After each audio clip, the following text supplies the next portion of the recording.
Take a girl and a guy, and they fall madly in love and form a family. Sprinkle in some counseling degrees and a doctorate, a dream of transforming relationships as we know it. And 20 years later, we give you power couple Dr. Ray and Jean Kedkodian.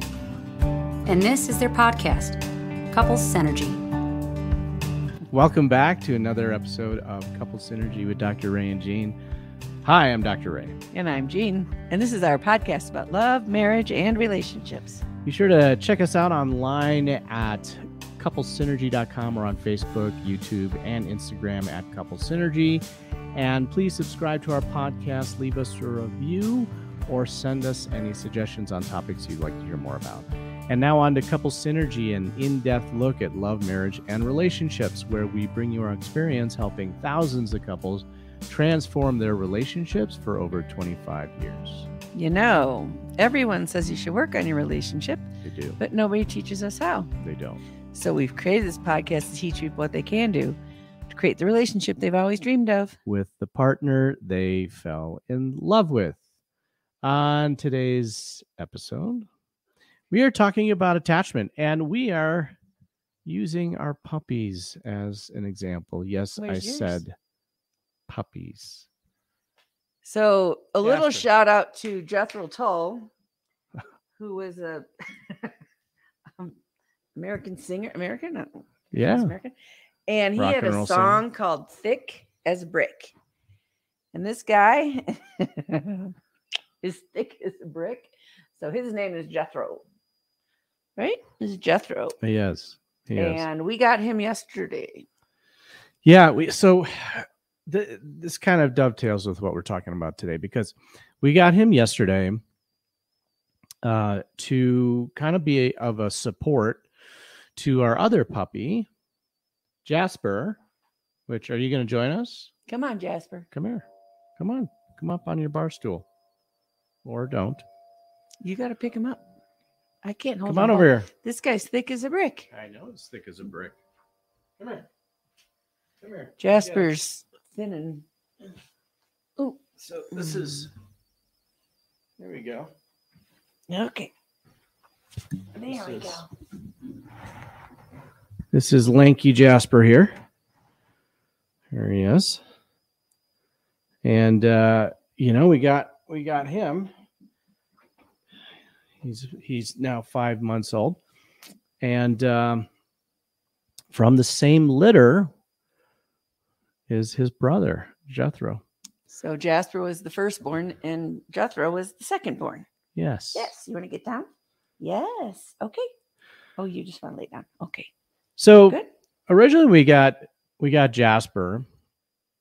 And, Let me put you down. what we found was that he has some pretty severe separation anxiety. So we'd put him in his cage, and he would not like it. He No. wanted to be around us a lot. And so we thought that getting him a playmate would help with the separation anxiety. So when we'd have to leave, he'd still have part of his pack with him. Mm-hmm. Right. Because whenever we have to travel or anything like that, we would, put him with a rover, and, that would cause kind of some separation and some abandonment. So it kind of dovetails with attachment, right? Because, attachment is very huge when it comes to our relationships. Obviously, Jasper was attached to his mother when he was born. And then, how old was he when we got him? 10 weeks. 10 weeks old. So 10 weeks, right? It's very, very young. So we get him at 10 weeks, and he immediately starts bonding with us, Mm-hmm. creates that attachment with us. Yep. And so that attachment, it makes him feel secure, makes him feel safe in this world. And they are just They're wrestling now over there. He's so happy. See, he doesn't have any anxiety because he's with his litter mate, and he's able to do his own thing, right, with us in the room. So that attachment is so key. Mm-hmm. right? Because without it, you have no sense of safety and security in this world. Because we're all born helpless. Right.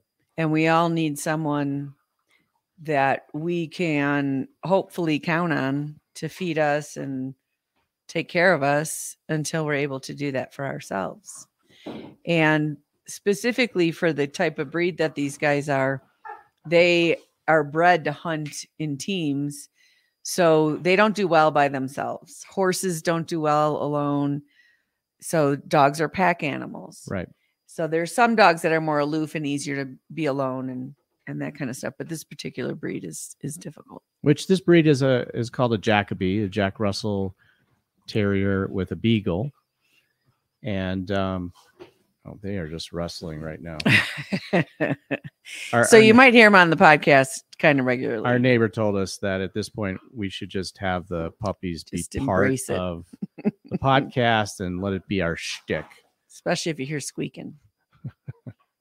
So when it comes to attachment, there was a lot of research that was done about attachment with children and babies.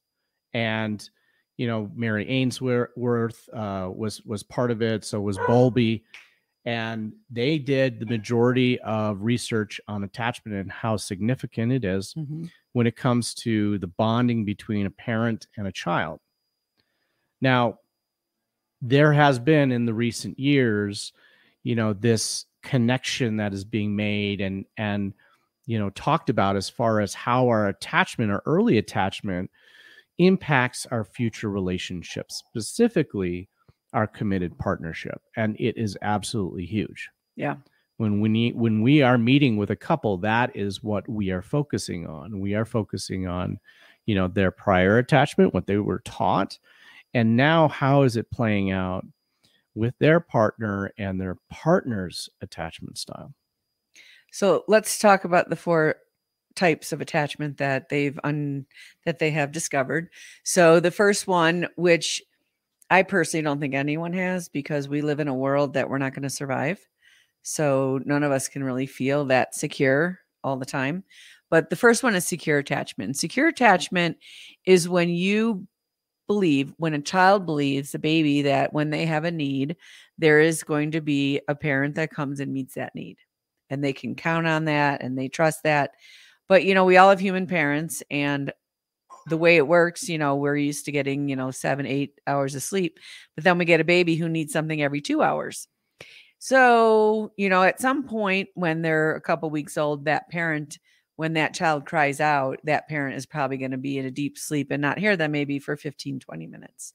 And at that point, that secure attachment is probably the first time it gets broken. Mm-hmm. And that's with really good parents. I mean, we all go through that. Parents are not perfect. Nope. They are going to cause some type of a wound, right? And there's going to be this feeling of rejection or abandonment at some point in a child's upbringing. I don't care how perfect a parent is. Which is kind of part of why we're here on earth and what happens in our developmental stages and all the things that we are here to do, to become. If everything was perfect, we would never learn and grow. No, it's this utopian society. It just does not exist. Right? So the second form of attachment is anxious attachment. And anxious attachment happens in one of 2 ways. One way it happens is if a child isn't sure if the parent is actually going to meet their needs. And in that type of anxious attachment, the child will actually parent the parent to make sure it parents them. Sometimes the parent is there, sometimes the parent is not. So it's like you don't know what you can count on. So, that's when a kid will be like, hey, Mom, don't forget that, I have a birthday party this weekend and we have to. What are they lighting off fireworks back there? I got to check out the puppies. Check out the puppies. Talking about attachment. So, they're going to tell their parent, hey, don't forget to sign this thing. I need it for school, or I got to bring the treats or something like that. So they're telling the parent, hey, don't forget to parent me. Don't forget the things that you have responsibility for because I'm too young to have. There's another way that anxious attachment happens, and it happens on the other end when parents overparent their child. So the parent anticipates the child's need before the child has the need. Here, eat, you're hungry, or drink, you're thirsty, or put a coat on, you're cold. And as that child grows up, they don't trust their own feelings. And so they're always looking to their parent, like, is this okay? Which creates a lot of anxiety for that child. So the anxious attachment happens either when they're nervous that the parent's really not going to parent them, or when they can't appropriately learn their own age appropriate needs because their parents are doing everything for them. The third style is called dismissive or avoidant attachment. And this is when a child is relatively certain that the parent's really not going to meet their needs. And they'll obviously meet enough that the child stays alive, but that child grows up going, I'm kind of on my own here. And if I have something that I need, I better figure out how to get it, or I have to figure out how to go without it. And that person is going to grow up and be in relationships like, don't really need you. Don't need much from my partner. I'm pretty good by myself. It's nice that you're here, but I don't really need you. And the fourth style, which I think we all have. I was just going to say, they kind of live these parallel lives, right? Mm-hmm. And there's not really much invested in the partnership because they're not needed. Yeah. Right. So there's no real interdependence that can be created in those kind of relationships. Right. And then the fourth kind, which we probably all have to a varying degree, is a blend of that anxious and avoidant type of attachment. And this is what you see us play out in our relationships all the time, where we're chasing someone, we're a fear of being abandoned, we are a fear of losing ourselves in the relationship, and we're doing this whole kind of dance. And it's all based on the parent-child attachment. Mm-hmm. It sure is. Yeah. And this is why when we're working with someone, when we're working with someone, that's what we want to know is, what did they learn about that? Because every relationship starts as parent-child with another adult. So we have to explain this because a lot of people, when we say every relationship starts out as parent-child, a lot of people get that wrong, and they kind of misinterpret it. I heard the bells, so he needs to go out. Okay, you got to let the puppy out. So we taught our puppies to ring a set of sleigh bells on the door so that they can go outside. So, yeah. Where is it? The halo is in the bedroom. Yeah. And then we have this halo collar, which also, gives a GPS reading on where the puppy is on the property. Anyway, so, when we talk about the impact of attachment in relationships, we are always looking at it from a perspective of every relationship starts out as parent-child. And people misinterpret it and they think you're calling me a child or I'm acting like a child in a relationship. No, it's a role that we play. And it's a role that we play because that's what we were taught. That's our first relationship template. As a child and our parent, we are learning about how human beings are relating right now at its very basic level. That's our first relationship, our parent and us as a child, and how we interact with each other. Well, when we get into a committed partnership, the first thing that we project onto that relationship is the first relationship we are taught, which is the parent-child. And sometimes we play out a parent role to our partner being in a child role, and sometimes it flips. And so now our partner is acting in a parent role and we are acting in a child role. And this can come out in a lot of different ways, and definitely in conflict. But it can come out in power struggles.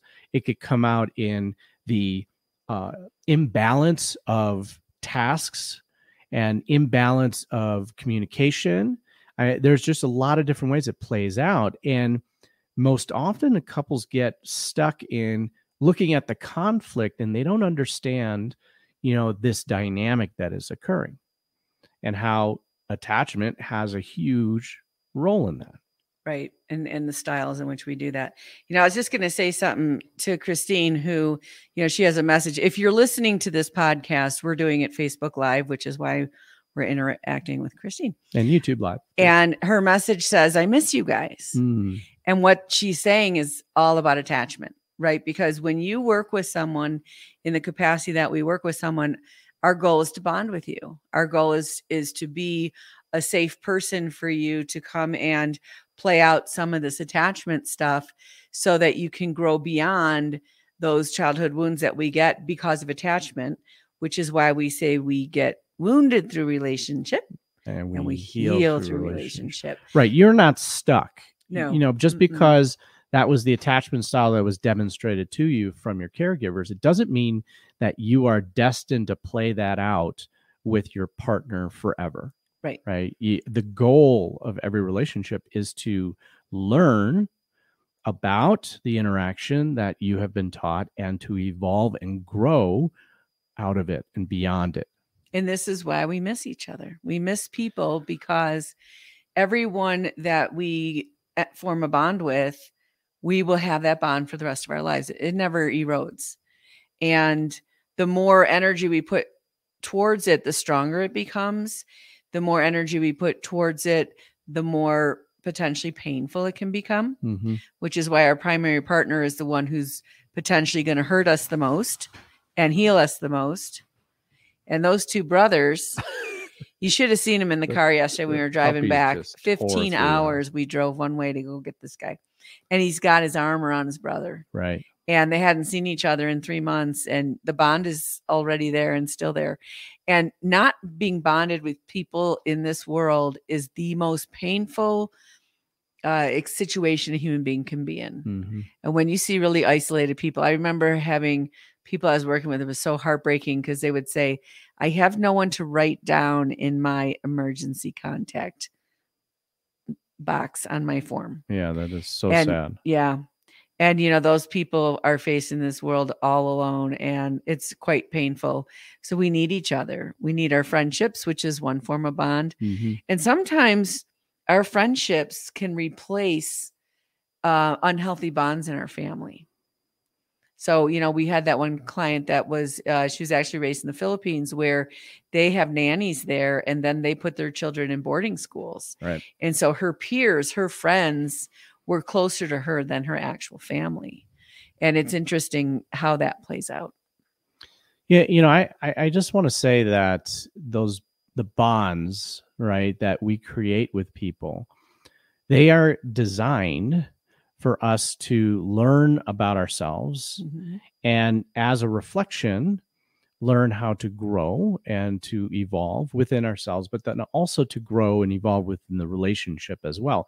And too often what we see and what we're seeing more and more of these days are people disconnecting these bonds that they have with people and completely shutting them down instead of learning what you're supposed to learn from them. So that's what we're talking about, our shadow. Just talking about this with a client the other day. She's talking about shadow. And our partners have like these big flashlights and they're going into the dark parts of us and shining it there. And our shadow is something we don't know yet about ourselves because we haven't been in that situation, or it's a part of ourself that we don't really want to tend to. And we want to kind of push away or deny that part of ourselves.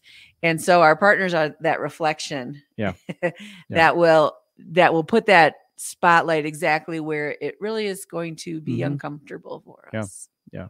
Or it could happen with other people, not just our partners. But when you cancel that, you want to believe that your partner or the other person is completely wrong and at fault. But what you're really doing is saying, I don't want to face that. It's too painful. So I'm not going to go there. And, you know, I have to clarify because, you know, I'm not saying that every relationship you should stick out, you know, to at all costs. Right. Okay.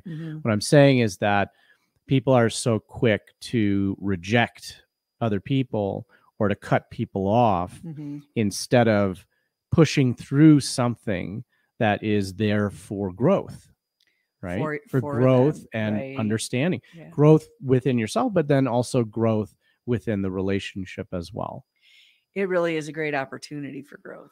Yes. And when we cut it off, we block that opportunity for growth. Yeah. And the thing is, now I'm not saying stay in a Right. unhealthy, dysfunctional relationship, but we are saying learn from it. Yeah, learn from for sure. being in that and feel the pain of that and trust your pain. Mhm. Trust that you have a real feeling that is uncomfortable and it's bringing something up for you, but don't run away from that. Mhm. Lean into that. So maybe we should talk a little bit more about how each attachment style is going to show up in an adult relationship. What is that going to look like? All right. So like, for example, you grow up in a home where you have more of an anxious attachment style with your parent, right? And so your parent is someone that maybe you can count on, maybe you can't, right? They say that they're going to show up and pick you up for soccer practice, but then they show up an hour later, right? And so it seems like they love you, but you can't really tell. You can't really put your finger on it, right? And so how is that going to impact a future adult relationship? Well, you're going to believe what someone tells you and not what they actually do, because you really want to believe your parents coming to pick you up and on time this time. Right. And you constantly have your hopes up, and then you get let down and picked up and let down. So you might attract a partner who is not very dependable. Yeah. But they say all the right things. They just might not do all the right things, right? One thing I want to just talk about really briefly here. I'm getting certified in Carolyn Mace's Sacred Contracts, which is about archetypal energy. And archetypal energy is simply the way human energy takes shape. So we all have these archetypes that we came here to work on. We have a mother archetype. We have a child archetype. We have different ones we relate to, maybe a student, maybe a vampire, problems with managing energy, right? So that archetype combined with that attachment is going to be how we play that out. So if somebody is a companion archetype and their parent constantly abandons them, they're going to deal with that wound by finding something else that they can find to be a companion. And it might be a bunny rabbit or a dog, or it might be an unhealthy partner based on whatever. If that person is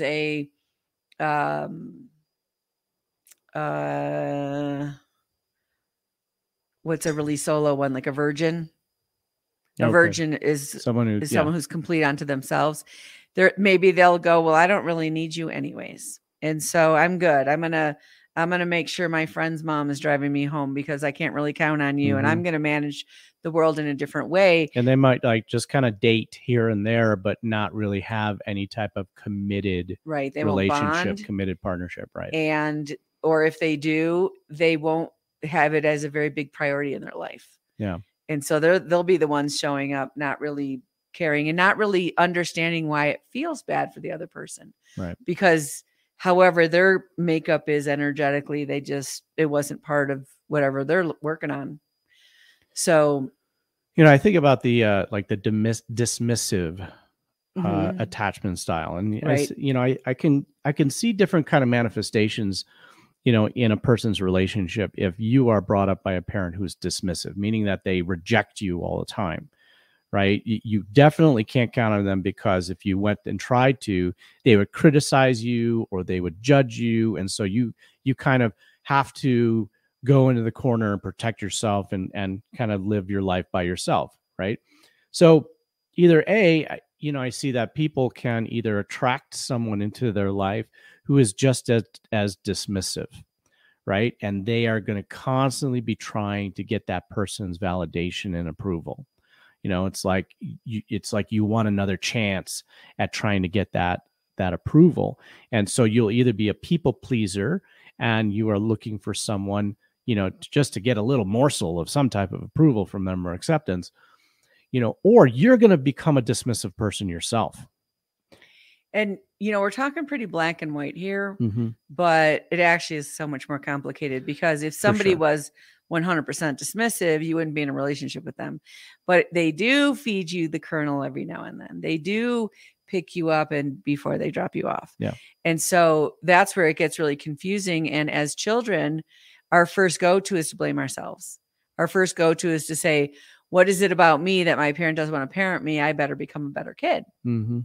And then we play that out in relationships where we can't really see it's the other person's makeup or wound. We think, no, if I could just get me right, they would finally give me what I've always wanted. Right. As though the parent wasn't willing. Right. Instead of the parent was never capable of actually providing that. Right. And this also doesn't put you in a position of being a victim either, right? Mm-hmm. Is that my partner's dismissive. It's their problem. They need to change. No, it's really about awareness, right? It's understanding the patterns and the dynamics that each person is bringing into the relationship and how it's playing out. And then if both people are willing to become aware of that and willing to change, that's how that transformation happens, where each person can then grow and help each other heal those wounds that they got growing up in their parental and child relationship. Yeah, one of the patterns we see in relationships are maybe a child was somewhat detached, the parent was detached, and so they grew up pretty isolated or lonely, and they form a bond with their partner, and about 10 years in, at least 10 years in, they're not happy in that relationship anymore, but they still love that person. And the reason for that is that person has been there for 10 years. That person has shown up every day for 10 years, and they didn't have that as a kid. And even if they're playing this dance out with the dismissive and the anxious and the chasing and all that, that need is getting met. That need of just that certainty that this person is here with me every day for 10 years. And it heals something in both of them until they want something more. Yeah. And that's when they'll come in and say, we're just not happy anymore. We love each other, but we want something else. We changed. They don't know they changed. Well, I think that's an important point, is Yeah. that a relationship is an ever evolving thing. Mm-hmm. And so, when you first meet your partner, you are two very different people than you are now. And if couples don't evolve and change over time and change and evolve together, then they change and evolve apart. Right. Right. So understanding the dynamics of what you're bringing into the relationship is something that's going to unfold over the course of the relationship. And there are going to be little kernels of things that are going to come up, as you change, as you evolve, and as your partner evolves and changes as well. I just thought of another very common scenario is when you show up and in the beginning, it's really good. There's a nice bond and you're really, hanging out together and good investing. Brain chemicals going on. And then a baby gets born. Oh, then the brain chemicals go haywire. and then now that attention's going to this baby. Mm-hmm. And it creates this. And the attachment and the bonding and all of that is. Yep. Yeah. So what once was going into the primary relationship is now going into the relationship with the child, which is appropriate. But if they can't balance that, then it creates this thing where someone might look for it somewhere else. Yeah. Because these are real needs that we have. And if you don't have the courage to say to your partner, hey, I really miss you and I'm feeling really lonely and left out and we're out of balance here. You're giving so much to our child, or we both are, that we're not, we lost each other. Yeah. So that's another really common scenario that happens. And again, it's your couples that love each other and they're trying to do the right things, but somehow they start to erode. That's a yellow flag, right? They erode that relationship they were putting so much good stuff into in the beginning. And that choice to take the resources and energy and bonding and put it towards your children is appropriate and justifiable. Right? It's definitely justifiable. It's explainable, understandable. It just erodes the relationship over time. And a lot of couples, what happens is they stay in that justification and explanation, and they say, well, this is how it's supposed to be. And I just have to tolerate that, and I have to shift and change. Everyone told me that when we have kids, things are going to change. And so this is just part of that. So they start to accept it. And they start to accept that their relationship has to be that way. And it just goes on and on and on, and the relationship is eroding over that long period of time. And then what happens is that as the children get older and they are becoming more and more independent, now they're looking at each other like, I don't have a bond anymore with you. There's no connection. Because there's such a sadness as that bond is eroding. It's very painful, very sad. And I think in order to protect that, we wall up and we pretend we don't need it, or we go get it somewhere else. We join a group and hang out with our friends, or give it to our kids, or we do other things in order to kind of fill that gap. But ultimately that bill comes due, and it's a really sad, painful bill to come due. So if you are in that place and you're missing who you guys used to be, then it's never too soon to start working on that. Never too soon. Which is why we created the weekend, because couples really need help with that. And the Relationship Enhancement Weekend. We have changed the title of it to Relationship Enhancement Weekend. Yeah. Yes. That was actually because of participants. They gave us that little tidbit there. So thank you for that, last participants. And for those of you who are not wanting to work on your relationship or are not in a relationship, we're actually going to be doing a weekend in September around this kind of developmental stuff. It'll be around the sacred contracts and the archetypes, and it'll be a spiritual weekend getaway, probably in the Denver area, which is a little bit easier to get to than where we are. Still securing that. Yeah. If you're interested in that, email us and we'll make sure you get on the list so you get that information. So did we talk about all the attachment styles? Yeah. By the way, we didn't really talk about secure that much because, as Jean mentioned, we don't really believe that anyone out there is just 100% secure and good. It's just, well, I would say that, the anxious attachment where the parent is doing too much and the child doesn't learn to trust themselves, that's your 30-year-old that's living in your basement. They're not able to form a relationship with another person, sadly. I mean, we're talking extremes, right? At an extreme place, that's how that plays out. And most of us are in that category of playing out the fear of abandonment, fear of engulfment or being swallowed in the relationship. That's the dismissive, avoidant / anxious, kind of the hodgepodge of everything. Right. So as we mentioned, knowing about these attachment styles and how it plays out in relationships is not meant to diagnose or become a static thing. All right. It's not permanent. It's designed for you to become more aware. And if we are not aware in our relationships, then we cannot change. Everyone is capable of bonding, and everyone is capable of creating stronger and healthier bonds. If that weren't true, we wouldn't have a job. That's the work that we do, is help people go through that. So no matter where you're at, you can change that. And you can bond to animals as well, which is kind of why we started out with our dogs and what they add to our lives, which is why people that have pets tend to be healthier physically, emotionally, mentally. And I see one of them here. All right. I'll pull one up while we go through this outro. We can find the other one. And the other one that's Jasper. This is Jasper, the firstborn.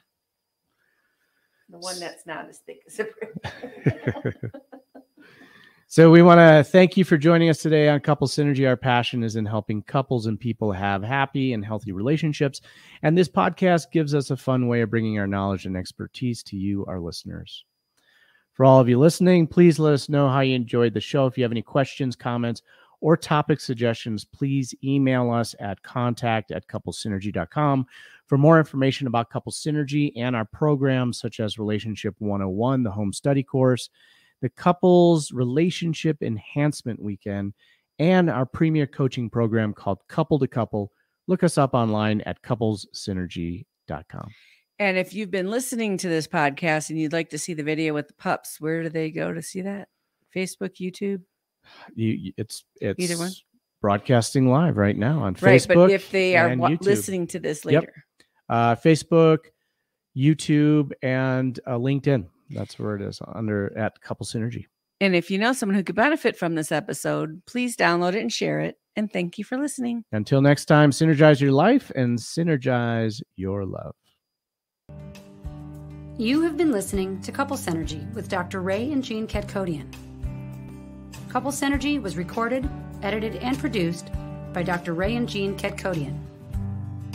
Voiceover and music entitled Breathe and Let Go was recorded and composed by Gina Gonzalez.